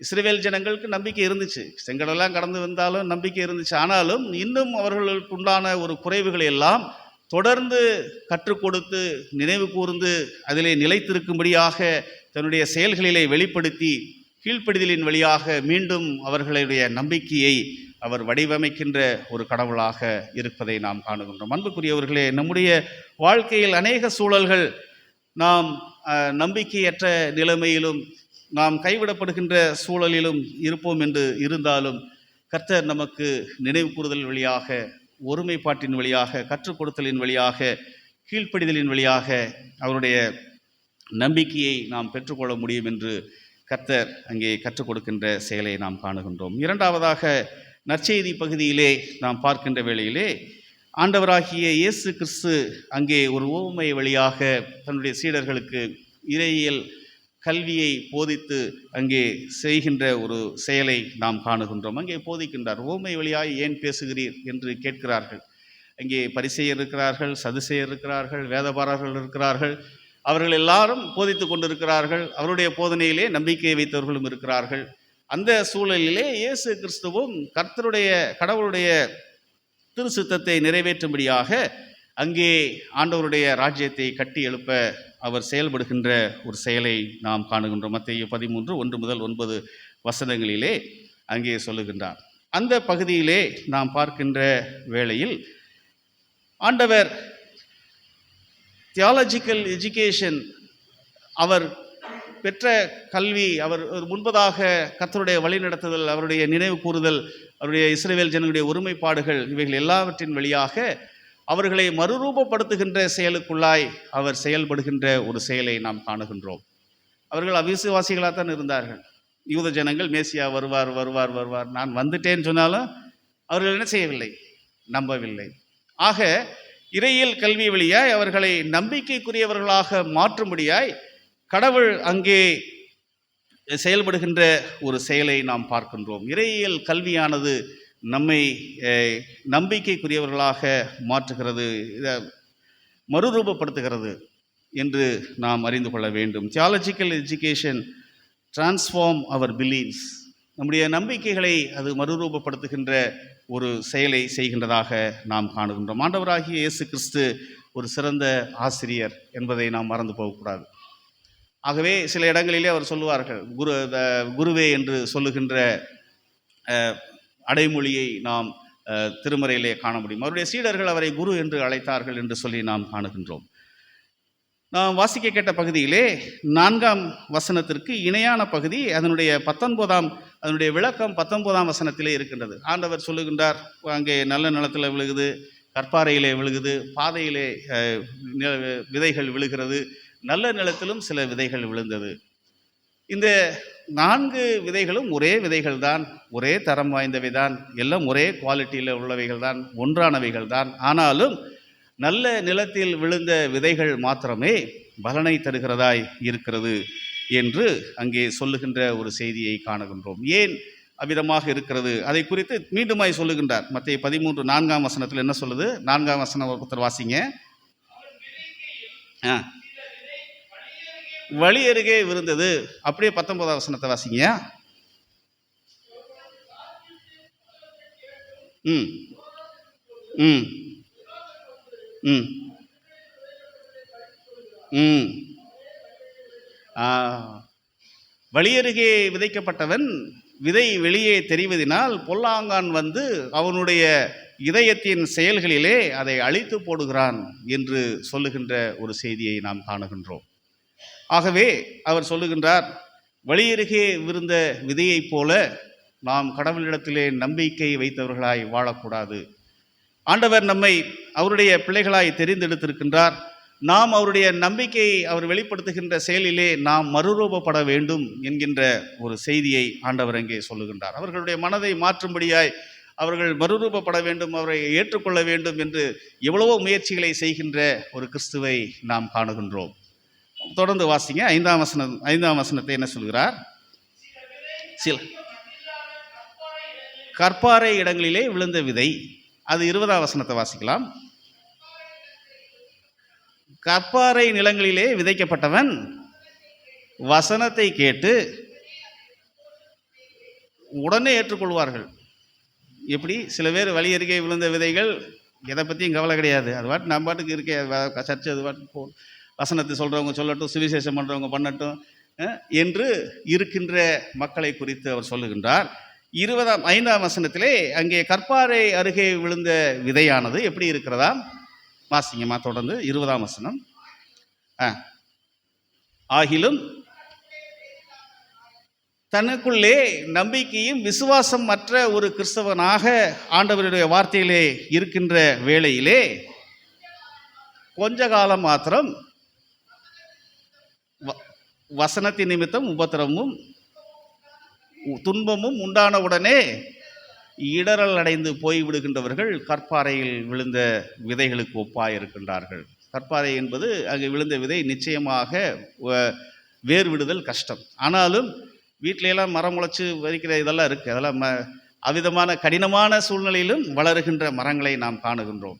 ஆனால் இங்கே இவ்விதமாக கற்பாறை அருகே விழுந்த விதைகள் என்பவைகள் அவைகள் நிலைத்திருக்க இயலாமல் உலகத்தின் சூழலினால் ஆண்டவரிடத்திலே நம்பிக்கை கொள்ளாமல் விலகுகின்ற ஒரு மக்களாய் இருக்கின்றார்கள் என்று சொல்லுகின்றார். முதலாவது சொல்லப்பட்டவர்கள் பாதை அருகே விழுந்தவர்கள், கர்த்தருடைய வார்த்தையை கேட்டும் அதை ஏற்றுக்கொள்ளாமல் தங்களுடைய உலக வாழ்க்கையில் வாழுகின்றவர்கள். இரண்டாவது கற்பாறையின் அருகே விழுந்த விதைகள், கேட்டிருந்தும் நிலைத்திருக்க இயலாத மக்களாய் காணப்படுகிறார்கள் என்று அவர் சொல்லுகின்றார். 7ஆம் வசனத்தை நாம் வாசிக்கலாம். விழுந்தது, வளர்ந்து அதை நெருக்கி போட்டது. முள் வளர்ந்து அதை நெருக்கி போட்டது. அப்படியே தொடர்ந்து 22ஆம் வசனத்தை வாசிங்க. முள்ளுள்ள இடங்களில் விதைக்கப்பட்டவன், வசனத்தை அவர்கள் கேட்பார்கள், உலக கவலை, ஐஸ்வர்யத்தின் மயக்கம், வசனத்தை அவைகள் நெருக்கி போடுகிறதினால் அவனும் பலனற்று போகிறவனாய் இருக்கின்றான். அன்புக்குரியவர்களே, இதிலே நாம் எந்த விதையாக கர்த்தருடைய கரத்திலே இருக்கிறோம்? கடவுள்தான் இதை விதைக்கின்றார், நம்மை விதைக்கின்றார், நம்மை வழிநடத்துகின்றார், பராமரிக்கின்றார், பாதுகாக்கின்றார். வழி அருகே விதைக்கப்பட்ட விதை அது உலகத்தின் செயல்களால் அழிந்து போகிறதா இருக்கிறது, தன்னுடைய வாழ்வை இழந்து போகிறதா இருக்கிறது. கற்பாறை அருகே விதைக்கப்பட்ட விதை அங்கே வேறு ஒன்றி மனமில்லாமல் தன்னுடைய வாழ்க்கையை இழந்து போகின்ற ஒரு விதையாக இருக்கின்றது. மூன்றாவது உள்ளருகே விதைக்கப்பட்ட விதையானது உலக கவலை, உலகத்தின் ஐஸ்வர்யம், உலகத்தின் பெருமைகள், உலகத்தின் கர்வங்கள், இவைகளினால் சிக்குண்டு கர்த்தரிடத்திலிருந்து பிரிக்கப்பட்ட மக்களாக காணப்படுகின்றார்கள் என்று ஆண்டவர் சொல்லுகின்றார். 8ஆம் வசனத்தை நாம் வாசிக்கலாம். சில விதையோ நல்ல நிலத்திலே விழுந்தது, அது 100ஆக 60 30ஆகவும் அது பலன் கொடுத்தது என்று சொல்லுகிறார்.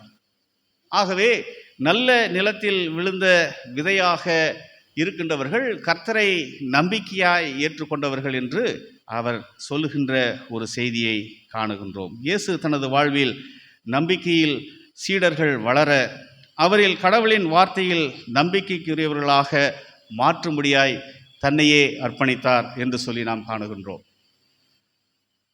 கடவுள் அற்புதங்களை செய்து இஸ்ரவேல் ஜனங்களுடைய வாழ்க்கையிலே நான் உங்களுக்கு நம்பிக்கைக்குரியவராக இருக்கிறேன், நான் உங்களோடு என்றும் அன்பு செலுத்துகிற கடவுளாக இருக்கிறேன் என்றெல்லாம் சொல்லி வந்தார். அதையெல்லாம் தீர்க்கதரிசிகள் வந்து சொன்னாலும் ஏற்றுக்கல. தன்னுடைய சொந்த குமாரனையே அனுப்பி நானே உங்களை மீட்கும்படியாய் வந்திருக்கிறேன், நீங்கள் மறுரூபப்படுங்கள் என்று அவர் கேட்ட வேளையிலும் அதையும் அவங்களால செய்ய முடியல. ஆகவேதான் இங்கே தன்னை முற்றிலுமாய் அர்ப்பணித்த ஒரு கிறிஸ்துவை நாம் காணுகின்றோம். அன்புக்குரியவர்களே, ஒரு பள்ளியிலே ஒரு மாணவன் புதிய ஆண்டு துவக்கத்திலே நாம் நம்முடைய பிள்ளைகளுக்கு புது பை வாங்கி கொடுப்போம், புது டிஃபன் பாக்ஸ் வாங்கி கொடுத்துருப்போம். பள்ளிக்கூடத்துக்கு புதுசாக போகிறப்ப வாட்டர் பாட்டில் வேணும், நிறைய டிமாண்ட்ஸ் வச்சுருப்பாங்க, அதெல்லாம் கொடுத்துருப்போம். அவ்விதமாக தன்னுடைய மகன் ஒருவன் கை கடிகாரம் வாட்ச் கேட்டான் என்று சொல்லி அவருடைய தந்தை வாங்கி கொடுத்தார். அதை அவன் பெற்றுக்கொண்டு பள்ளியில் சென்று விளையாடுகின்ற பொழுது அந்த வாட்சை பையில் வைத்து விட்டு விளையாண்டு வந்து பார்க்குறான், அந்த வாட்சை காணாம். உடனடியாக ஆசிரியரிடம் அவன் முறையிட்டான், என்னுடைய வாட்ச் தொலைந்து போச்சு, நீங்கள் கண்டுபிடித்து தர வேண்டும் என்று சொன்ன உடனே ஆசிரியர் அறிவிப்பு செய்தார், யாரேனும் எடுத்திருந்தால் அதை கொடுத்து விடுங்கள். ஆனால் அங்கே நிசப்தம். ஒரு மாணவனும் எடுத்ததாக தெரியவில்லை, ஒரு மாணவனும் என்ன எங்கே போச்சு வாட்சுன்னு கண்டுபிடிக்க முடியல. உடனடியாக ஆசிரியர் சொன்னார், நான் ஒரு 5 செகண்ட்ஸ் தரேன், நீங்கள் யோசித்து நீங்கள் வந்து அதை கொடுத்து விடுங்கள் என்று சொன்னார். அங்கே ஒன்றும் நடைபெறவில்லை. உடனடியாக அவர் சொன்னார், எல்லோரும் கண்களை இறுக்கமாக மூடிக்கொள்ளுங்கள். இன்னொரு பையனை ஒருத்தர் கண்ணை இன்னொருத்தர் கண்ணை மூடிக்கணும். நம்மளாம் மூடினோம்னா பொய்யா தான் மூடுவோம், ஏன்னா எப்படியாவது என்ன நடக்குதுன்னு பார்க்குறதுக்கு கண்ணை திறந்து பார்ப்போம். ஆகவே ஒருவருடைய பையன்கிற கண்ணை இன்னொருத்தன் கண்ணை 2 பேரும் வச்சு மூடிக்கணும் என்று சொல்லிவிட்டார். சொல்லிவிட்டு தேடினார். ஒரு 10 நிமிடங்களாக நிசப்தம் வகுப்பறையிலே. கடைசியாக அவர் எல்லோரும் கண்களை திறங்கள், கடிகாரம் கிடைத்து விட்டது என்று சொல்லி அங்கே அந்த மாணவரிடத்தில் கொடுத்தாராம். கொடுத்து விட்டு, உனக்கு கடிகாரம் வந்துருச்சுல்லப்பா, இதில் கடிகாரம் எங்கேயும் அடிக்குது, யாருக்கு செல் அடிக்குதா, ரைட், இங்கே இது வைத்துக்கொள் என்று சொல்லி கொடுத்து விட்டாராம். அந்த பையனுக்கு ஒரு மிகுந்த ஒரு மனப்போராட்டம். எவ்விதமாக என்னை அவர் காட்டி எடுத்த பையன் பக்கத்தில் இருக்க பையன்தான், ஆனால் என்னை காட்டி கொடுக்கவில்லையே, என்று சொல்லி அவன் மிகுந்த போராட்டத்தோடு அந்த ஆசிரியரின் குணத்தை அவன் அறிந்து கொண்டவனாக தன்னுடைய வாழ்க்கையிலே ஒரு நல்ல பதவி வந்தவுடனே அந்த ஆசிரியரை தேடி சென்றானாம். தேடி சென்று, ஐயா என்னை தெரிகிறதா என்று சொன்ன உடனே, தெரியல எனக்கு அப்படின்னு சொன்னாராம். ஐயா நல்லா யோசித்து பாருங்க, நான் உங்கள்கிட்ட இந்த 5ஆம் வகுப்பு படித்தேன். அப்படியா, சரிப்பா, நல்லா இருக்கியா? நல்ல ஒரு நிலைமையில் இருக்கேன் ஐயா, உங்களை சந்தித்து ஒரு உண்மையை தெரிந்து கொள்ள வேண்டும் என்று நான் வந்தேன் என்று சொன்னாங்க. என்ன கேட்கணும் அப்படின்னு கேட்டாராம். இல்லை ஐயா, நான் உங்கள் வகுப்பில் படித்து கொண்டிருந்த பொழுது என்னுடைய நண்பனுடைய வாட்ச் நான் எடுத்துட்டேன். ஆனால் நீங்கள் கண்டுபிடித்து விட்டீர்கள், ஆனால் என்னை நீங்கள் காட்டி கொடுக்கவில்லை என்று. ஆக நான் அந்த குணத்தை அறிந்து கொண்டவனாக என்னுடைய வாழ்க்கையிலே உங்களுடைய மாதிரியை நான் பின்பற்றி இன்று நான் ஒரு பெரிய அதிகாரியாக உயர்ந்திருக்கிறேன் என்று அவன் சொன்னானாம். நீங்கள் ஏன் என்னை காட்டி கொடுக்கவில்லை என்று அந்த மாணவன் அவரிடத்தில் கேட்டானாம். இந்த ஆசிரியர் சொன்னாராம், தம்பி, நீ தான் அந்த வாட்ச் எடுத்தன்னு எனக்கும் தெரியாது. ஏனென்றால் நானும் என் கண்களை கட்டி கொண்டுதான் உங்கள் அனைவரையும் சோதனை செய்தேன். ஏனென்றால் நான் ஒருவேளை உன்னை அறிந்திருப்பேன் என்று சொன்னால் உன்னை குற்றமாக பார்க்கின்ற அந்த பார்வை என்னிடத்தில் இருக்கும். ஆகவே நானும் என் கண்களை கட்டி கொண்டுதான் சோதனை செய்தேன், நீதான் எடுத்தே என்பது எனக்கு தெரியாது என்று அவர் சொன்னாராம். அந்த நாளிலே அவன் பெற்றுக்கொண்ட அந்த கல்வி, அவனுடைய அனுபவம் பிற்காலத்திலே அது உண்மை உள்ளவனாக அவனை மாற்றினது, அநேகருக்கு உதவுகின்ற ஒரு செயலை செய்யும்படியாய் மாற்றினது என்று காணுகின்றோம். ஆண்டவராகிய இயேசு கிறிஸ்துவும் அவ்விதம்தான். ஆண்டவராகிய இயேசு கிறிஸ்துவும் தன்னை காட்டி கொடுக்கிறவன் இவன்தான் என்று தெரியும். ஆனாலும் அதை ஒருவருக்கும் அவர் சொல்லவில்லை. தன்னுடைய மரண பரியந்தமாய் அதை வெளிக்காட்டவும் இல்லை. ஆகவேதான் சீடர்கள் அவருடைய மரணத்திற்கு பின்பதாக அவரை நம்பிக்கைக்குரியவர்களாக தங்களை மறுரூபப்படுத்தி கொண்டார்கள். ஆண்டவரிடத்திலே மனம் கசந்து அழுதார்கள்.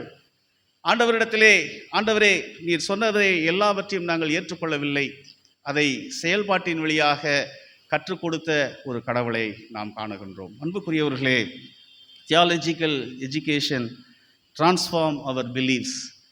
அதுவரையிலும் நம்பிக்கையற்று இருந்த சீடர்கள் நம்பிக்கைக்குள்ளாய் கடந்து வந்தார்கள் என்று சொல்லுகின்ற ஒரு செயலை நாம் காணுகின்றோம். அன்புக்குரியவர்களே, நம்முடைய இதயத்தை ஆண்டவர் கேட்கின்றார்.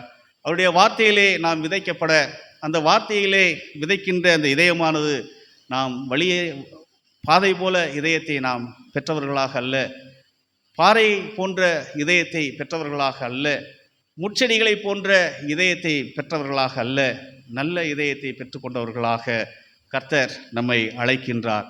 அவ்விதமாய் நாம் அவரிடத்திலே கொடுக்கின்ற வேளையிலே நாம் நம்பிக்கையிலே நாம் வளர்வது மாத்திரமல்ல, பிறரையும் வழிநடத்துகின்றவர்களாக இருக்கிறோம். அந்த ஆசிரியர் அவ்விதமாக அந்த மாணவனை வழிநடத்தினார் என்று சொல்லி நாம் காணுகிறோம். ஆண்டவராகிய இயேசு கிறிஸ்து தன்னுடைய சீடரை அவ்விதமாக வழிநடத்தினார் என்று சொல்லி நாம் காணுகின்றோம். அன்புக்குரியவர்களே, நம்முடைய வாழ்க்கையிலே இறையியல் கல்வி நம்மை நம்பிக்கைக்குரியவர்களாக மறுரூபப்படுத்துகின்ற செயலை செய்கின்றது.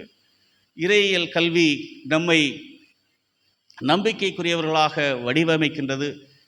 இறையியல் கல்வி நம்மை நம்பிக்கைக்குரியவர்களாக கடவுளிடத்தில் மறுரூபப்படுத்துகிறது என்று சொல்லி நாம் காணுகின்றோம். நிறைவாக இறையியல் கல்வி நம்பிக்கையில் நிலைத்திருக்க செய்கின்றது. தீமோத்தேயுடைய வாழ்க்கையிலே அநேக போராட்டங்கள், அவருடைய ஊழியத்தின் பாதையிலே அநேக சோர்வுகள், போராட்டங்கள், விசுவாச போராட்டம், நம்பிக்கையில் சீர்குலைவுகள், அநேக போதனைகள், இவைகள் மத்தியிலே தீமோத்தேயு அங்கே வாலிபனாக செயல்பட்ட வேளையில் அங்கே சொல்லுகின்றார், நீ உன்னை கர்த்தரிடத்திலே நிலைத்திருக்கும்படியாக நீ ஐஸ்வர்யத்திலே நம்பிக்கை வைக்காதே, நித்திய ஜீவனுக்கான செயலிலே நம்பிக்கை வை என்று சொல்லுகின்ற ஒரு செயலை நாம் காணுகின்றோம். 17ஆம் வசனத்திலே இன்றைய கால சூழலிலே நம்முடைய செயல்கள் ஐஸ்வர்யத்தில் நம்பிக்கை வைக்கப்படுகிறதா இருக்கிறது. 18ஆம் வசனத்திலே நித்திய ஜீவனுக்கான செயலை நீ செய் என்று அவர் சொல்லுகின்றார். 21ஆம் வசனத்திலே விசுவாசத்தை விட்டு விலகாத நிலைமையிலே நீ கர்த்தரை பற்றிக்கொள் என்று சொல்லுகின்ற ஒரு செய்தியை நாம் காணுகின்றோம். இறையியல் கல்வி கடவுள் நம்பிக்கையில் நம்மை நிலைத்திருக்க செய்கின்றது. அன்புக்குரியவர்களே, இறையியல் கல்வி shapes our beliefs, transform our beliefs, sustain in God's belief என்று சொல்லி நாம் காணுகின்றோம். இந்த நாளிலும் இறையியல் கல்வி அவ்விதமாக நமக்கு திருமறை ஒரு பெரிய அழைப்பை நம்மிடத்திலே வைக்கின்றது. ஆகவே கர்த்தர் கொடுத்திருக்கின்ற இந்த கிருபையின் காலங்களிலே நம்முடைய நம்பிக்கை கிறிஸ்துவிலும், நம்முடைய நம்பிக்கை உலக சூழலில் அல்ல, நல்ல நிலமாக நம்முடைய இதயத்தை ஆண்டவரிடத்தில் கொடுக்கவும், அவர் கடந்த காலங்களிலே நமக்கு செய்த நன்மைகளிலும், ஆண்டவர் நமக்கு வழிகாட்டின ஒற்றுமையிலும், ஆண்டவர் கற்றுக் கொடுத்திருக்கின்ற செயல்களிலும்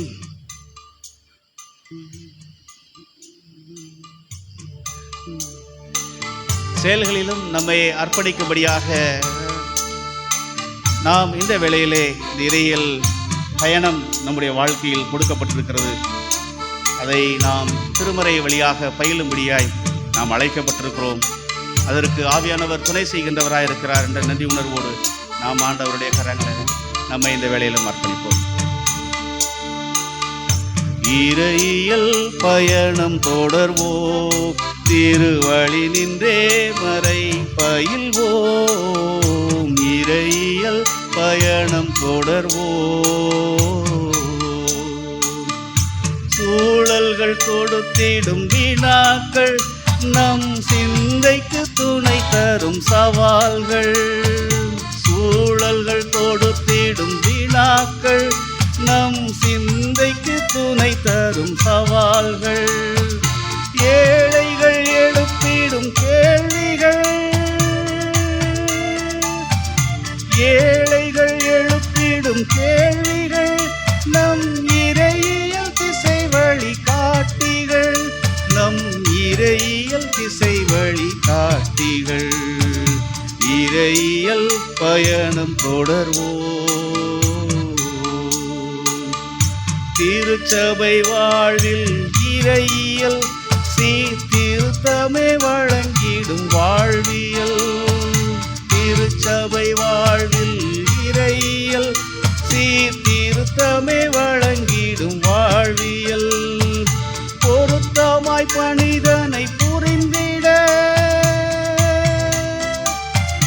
பொருத்தமாய் பணிதனை புரிந்திட, நல் புதுமைகள் படைத்திடும் இறையியல். நல் புதுமைகள் படைத்திடும் இறையியல். இறையியல் பயணம் தொடர்வோம். விடுதலை வாழ்வினை நினைத்தே நல் வீரமாய் செயல்படும் இறையியல். விடுதலை வாழ்வினை நினைத்தே நல் வீரமாய் செயல்படும் இறையியல். நடுநிலை துறந்தே நலிந்தவர், நடுநிலை துறந்தே நலிந்தவர், தம் நலனையே நாடும் இறையியல். தம் நலனையே நாடும் இறையியல். இறையியல் பயணம் தொடர்வோம். திருமறை வழி நின்று பயில்வோம். இறையியல் பயணம் தொடர்வோம். அன்பின் ஆண்டவரே, நீர் எங்களுக்கு கற்றுக் கொடுக்கின்றவராக, நீர் எங்களுக்கு வழிகாட்டியாக, உலகத்தின் சூழலிலே நாங்கள் அமிழ்ந்து போகாதபடி உம்மிலே நம்பிக்கையை வைக்கின்றவர்களாக உம்முடைய திருமுறை எங்களுக்கு வழிகாட்டுகின்றதாக இருக்கிறது. உம்முடைய ஆவியானவர் தாமே எங்களை அதன் வழியாய் வழிநடத்துகிறவராக இருக்கிறீர். அதற்காக நன்றி சொல்லுகின்றோம். இந்த நாளிலுமே நாங்கள் கற்றுக்கொண்ட காரியங்களை தொடர்ந்து உம்முடைய சாட்சியின் கருவிகளை நாங்கள் செயல்படுத்த ஆவியானவர் எங்களுக்கு துணை செய்வீராக. இறைமகன் இயேசு கிறிஸ்து வழியாய் வேண்டுகிறோம் எங்கள் அன்பின் கடவுளே. ஆமென்.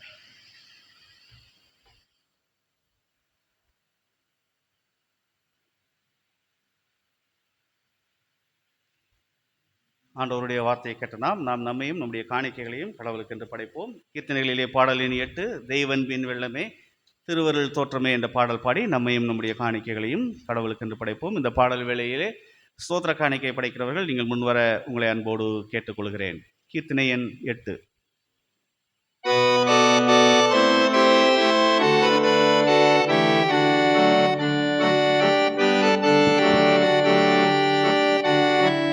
தெய்வன்பின் வெள்ளமே திருவருள் தோற்றமே மெய்மனதானந்தமே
நாம் யாவரும் கண்களும் ஆண்டவர் நோக்கி வேண்டிக் கொள்வோமாக.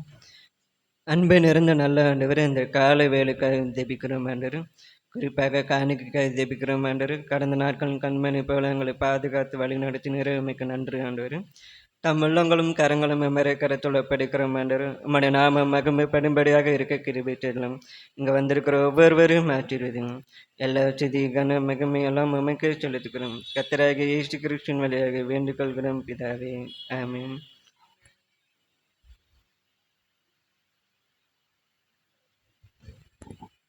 தொடர்ந்து நாம் 42ஆம் பக்கத்தில் இருக்கிற லித்தானியா ஜெபத்தை யாவரும் சேர்ந்து எடுப்போம்.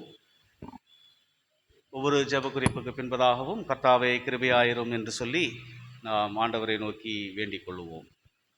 பரத்திலிருந்து வரும் சமாதானத்திற்காகவும் நம்முடைய ஆத்துமாக்களின் ரட்சிப்புக்காகவும் கர்த்தரை நோக்கி வேண்டிக் கொள்வோமாக. கர்த்தாவே, அகில உலக சமாதானத்திற்காகவும் கடவுளுடைய பரிசுத்த சபைகளின் நல்வாழ்வுக்காகவும் அவைகளின் ஒருமைப்பாட்டுக்காகவும் கர்த்தரை நோக்கி நாம் வேண்டிக் கொள்வோமாக.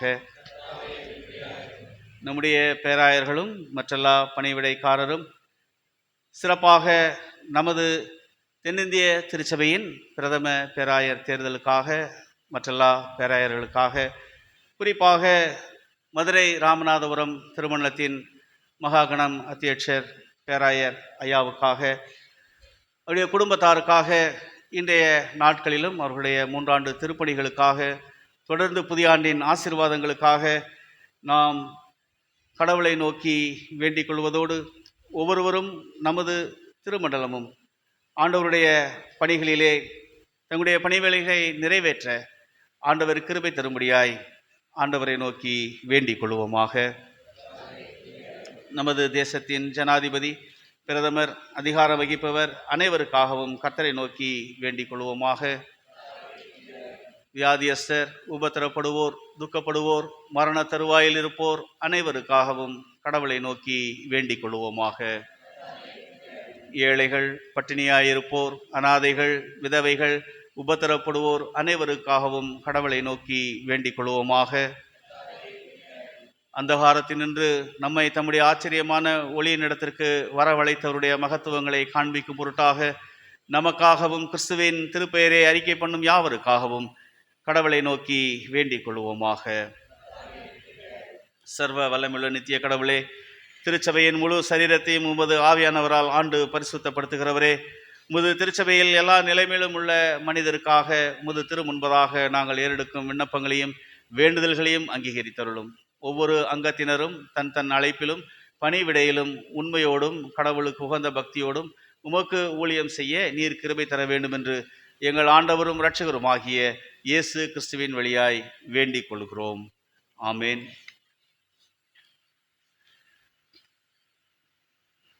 எல்லா புத்திக்கு மேலான தேவ சமாதானம் உங்களோடு இருந்து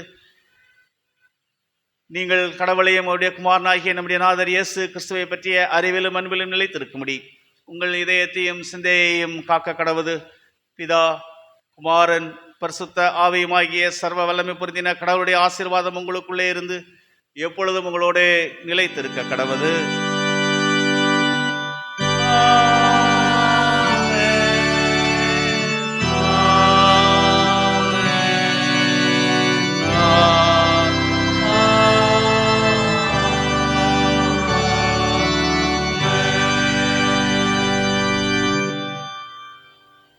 ஆராதனை நிறைப்பாடலாக பாமாலை எண் 324 பாதை காட்டும் மா யெகோவா பரதேசியான நான் என்ற பாமாலையை நாம் யாவரும் எழுந்து நின்று பாடுவோம். பாமாலை எண் 324.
அன்பின் ஆண்டவரே, கிருபை மிகுந்தவரே, இந்த நல்ல மகிழ்ச்சியான நாளிலும் நாங்கள் நன்றி நிறுத்தியத்தோடு நீர் கற்றுக் கொடுக்கிற ஆசிரியராக நாங்கள் உம்முடைய நம்பிக்கையிலே உம்மை பற்றி கொண்டு உம்முடைய வார்த்தையிலே விசுவாசம் வைத்து நாங்கள் வளருகின்ற உம்முடைய பிள்ளைகளாக நீர் எங்களை தெரிந்தெடுத்திருக்கிறீர். உண்மையிலே பெற்ற நம்பிக்கையும் விசுவாசத்தையும் நாங்கள் இந்த உலகிற்குள் கொண்டு செல்ல ஆவியானவர் தொடர்ந்து உம்முடைய வார்த்தையினால் எங்களை பலப்படுத்துவீராக. உம்முடைய சாட்சியின் கருவிகளாய் நிற்க கர்த்தர் எங்களுக்கு உதவி செய்வீராக. இறைமகன் இயேசு கிறிஸ்து வழியாய் வேண்டுகிறோம் எங்கள் அன்பின் கடவுளே, ஆமென். என் ஆத்துமாவே கர்த்தரை ஸ்தோத்தரி, என் முழு உள்ளமே அவர் பரிசுத்த நாமத்தை ஸ்தோத்தரி. என் ஆத்துமாவே கர்த்தரை ஸ்தோத்தரி, என் முழு உள்ளமே அவர் பரிசுத்த நாமத்தை ஸ்தோத்தரி. அவர் செய்த சகல உபகாரங்களையும் மறவாதே, அவர் செய்த சகல உபகாரங்களையும் மறவாதே. என் ஆத்துமாவே கர்த்தரை ஸ்தோத்தரி, என் முழு உள்ளமே அவர் பரிசுத்த நாமத்தை ஸ்தோத்தரி.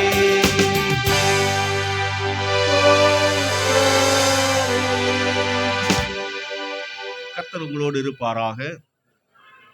தேவ சமாதானத்தோடே போக கடவோம்.